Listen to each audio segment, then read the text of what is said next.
Um, and do you have a good understanding of what these things actually are? Close enough. I mean, volatility monitor, That's these clouds. I think the clouds, which I love those. So that one, Yeah. I've It kept it lets on. you it lets you know, like in this case, in all these time frames, there's green clouds underneath all of price action providing supports. If they were all red, it would let you know that they all look like this, where the most recent cloud is red and it's serving as a resistance, maybe possibly stopping price action from going up. So that's the purpose of the clouds. Um, Breakout bars literally just at a glance lets you know if you're looking at orange bars or yellow bars, right? So small green dot is yellow, large green dot is orange, small red dot is the cyan color, and then large red dot is like this over here, a deep blue, which is the most bearish candle we can get. That's all this is. If there is nothing like this in these time frames, that just means there's no confluence really one way or the other yet, no major confluence, nothing above 75%. So it could be like consolidation. Movement monitors being all green just means every single movement monitor in all those time frames is orange. And orange is basically permission to long. Sensitive trend is bullish. The money flow and volume is bullish. And then basically the opposite is true when it's blue, right? If you have all those lines are turning blue and they're facing downward, obviously, and price action is going down, everything is the opposite, right? Money flow is bearish, money is leaving the market. Volume is strong in the opposite direction. Trend is strong in the opposite direction, or there is a trend in that bearish direction. And moving averages and crossovers are also all strong in the opposite direction. Linear regression just lets you know these channels, whatever time we're looking at, are all green, which they're all, bullish in slope. Even if a little bit, it just lets you know they're all bullish. And then these little dots are super powerful. The little dots next to it just mean that they are bullish and they're breaking even more bullish. So without even having to go look at charts, you can go, okay, in a worst case scenario, all of these charts are some sort of bullish and they're breaking, as price action progresses, they're getting even more intense in their trend, right? So it's like it could start out like this, and then, that information will come up in moves that turn, even if it's parabolic. So it's really, really powerful, especially in those alt scanners for finding moves that are strengthening. And if it's a red dot here, it means it's already bearish in slope, but that bearish move is strengthening, and the bearishness of that move is intensifying. So that's super powerful to pay attention to.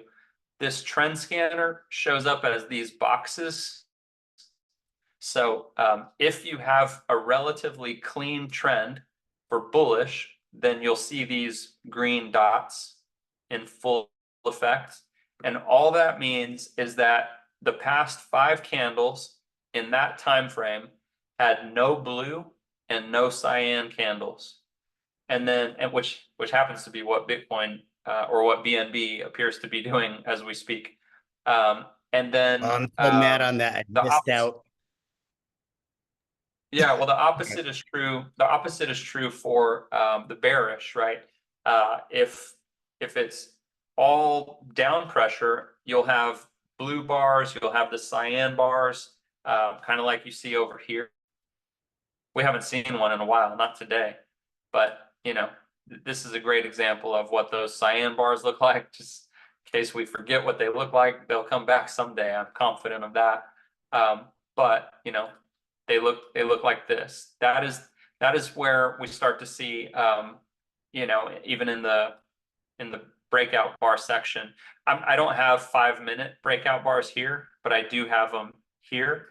And so that's why you see little red dots showing up, right? Because you have cyan showing up in the 5 minute. So that's why you have a little tiny red dot showing up over here in that small scalping box. But no small red dots showing up on anything from the 24-minute or larger. So again, this could totally just be volatility. We don't know until we see how it plays out. But we knew that this was all overextended. I told, the group that this is massively overextended. And that's what those yellow dots do. They just mean that, yes, everything's bullish and that's great. But in those time frames, it just went up too much, too fast.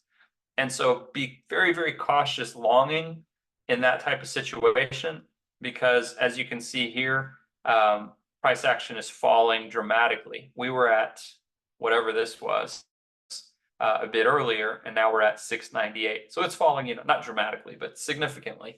And you wouldn't have longed if you knew that those yellow dots are there to serve as warnings against longing.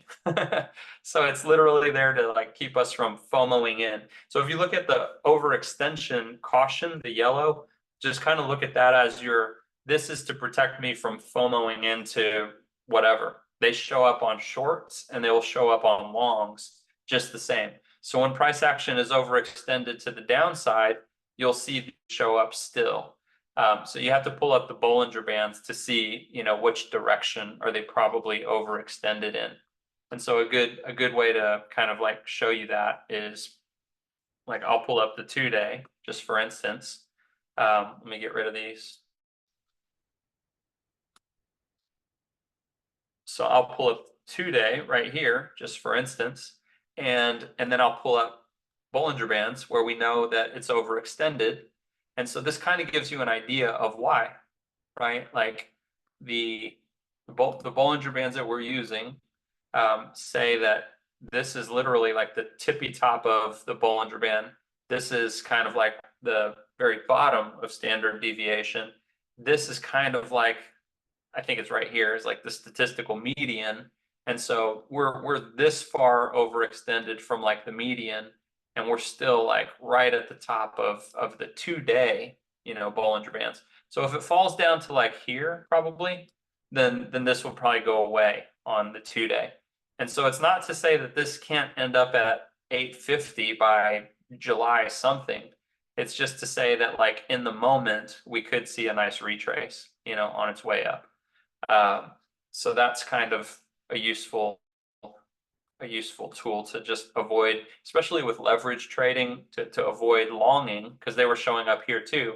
And so if somebody said, man, I'm getting in on BNB, it's to the moon, like this, these would have just kind of knocked some sense into us and kept us from doing something foolish that maybe wasn't so obvious at the time.